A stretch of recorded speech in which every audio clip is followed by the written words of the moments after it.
Already తస్కరించిన director గారు వెంకీ కుడుముల గారు. Sir మీరు స్పీచ్ స్టార్ట్ చేసే ముందే ఈ క్వశ్చన్ అడుగుదాం అనుకున్నా. మీ చిలిపి దొంగతనాల లిస్ట్ ఏమన్నా చెప్తే. చిలిపి దొంగతనాలు. ఫుడ్ కొట్టేసేవాడిని స్వీట్లు. నేను స్వీట్ క్రేవింగ్ ఎక్కువ, సో స్వీట్లు కొంచెం బాగానే కొట్టేసేవాడిని. ఓకే, ఫుడ్ అంటే అదొక ఎమోషన్ అండి. సో యా, కాదు పక్కన వాళ్ళది కాదు, ఇంట్లో చెల్లి దగ్గర. ఇంట్లో చెల్లి దగ్గరేనా? అయితే పర్లేదు, ఇంట్లో ఫుడ్ మన ఫుడ్ అనమాట. ఇప్పుడు మనం రాబిన్ హుడ్ గురించి మాట్లాడదాం.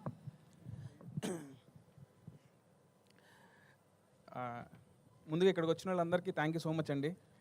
So March 28 summer cinema, first cinema. డెఫినెట్గా నేను కాన్ఫిడెంట్గా నేను ఆర్ఆర్తో చూసుకున్నాను సినిమా. నేను చాలా కాన్ఫిడెంట్గా ఉన్నా సినిమా బ్లాక్ బస్టర్ కొడతామని. ఎందుకు అంటే బేసిక్గా నాలోనే ఒక పెద్ద క్రిటిక్ ఉన్నాడండి. నాకు మామూలుగా అందరూ గ్యాప్ వచ్చింది, చాలా టైం పట్టింది అంటారు కదా.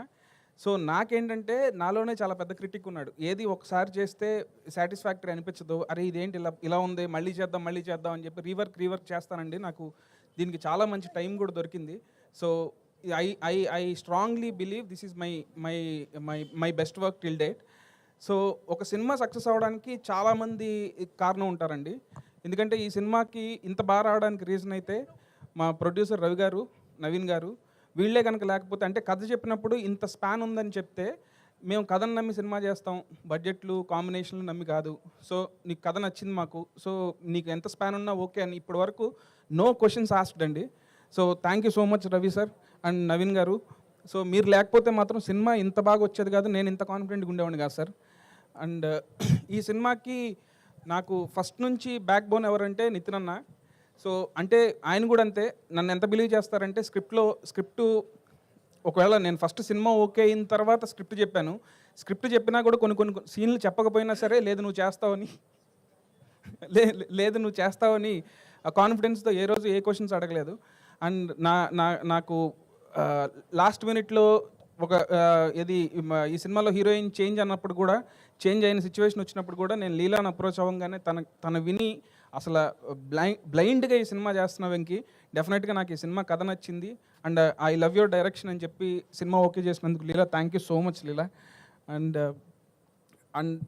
నేను రాజేంద్ర ప్రసాద్ గారికి చిన్నప్పటి నుంచి చాలా పెద్ద ఫ్యాన్ అండి. మా నాన్నగారు కూడా ఆయన సినిమాలు తీసుకెళ్ళేవాళ్ళు అన్ని సినిమాలకి. సార్ ఈ సినిమా మాత్రం మిమ్మల్ని ఊహించుకొని రాశాను sir. Jon Snow character Janardhan Sunnipenta నుంచి ఆయన ఏజెంట్ జాన్ స్నోగా మారి ఈయన ఎంత ఫన్ చేస్తారనేదే సినిమాలో మీరు అందరూ చూడాలండి.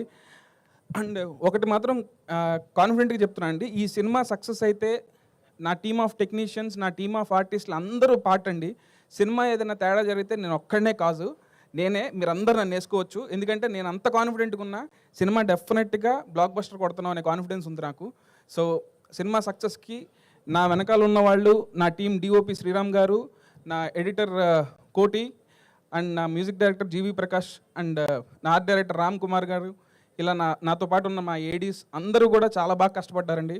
Thank you so much. మీరందరూ March 28 చూడండి. ఈ సినిమాలో ఫన్ను ఉంటుంది, అట్లాగే మీరు సర్ప్రైజ్ అయ్యే ట్విస్టులు కూడా చాలా ఉన్నాయండి. అండ్ ఈ సినిమాని చెప్పగానే ఎగ్జైట్ అయ్యి క్యామియో రోల్ అయినా స్మాల్ క్యామియో రోల్ అయినా యాక్సెప్ట్ చేసిన డేవిడ్ వార్నర్ కూడా thank you so much. Because ఆయన కూడా త్వరలో వస్తారండి, మీరందరూ చూస్తారు, డెఫినెట్గా హై ఫీల్ అవుతారు. థ్యాంక్ యూ సో మచ్ అండి. సో ఇలా సర్ప్రైజెస్ ఎన్నో ఉన్నాయన్నమాట. సారీ అండి, ఇందాక మా మ్యూజిక్ డైరెక్టర్ జీవి గారి గురించి మర్చిపోయా. బ్రహ్మాండమైన సాంగ్స్ ఇచ్చారండి, ఆర్ఆర్ కూడా చాలా బాగా చేశారు.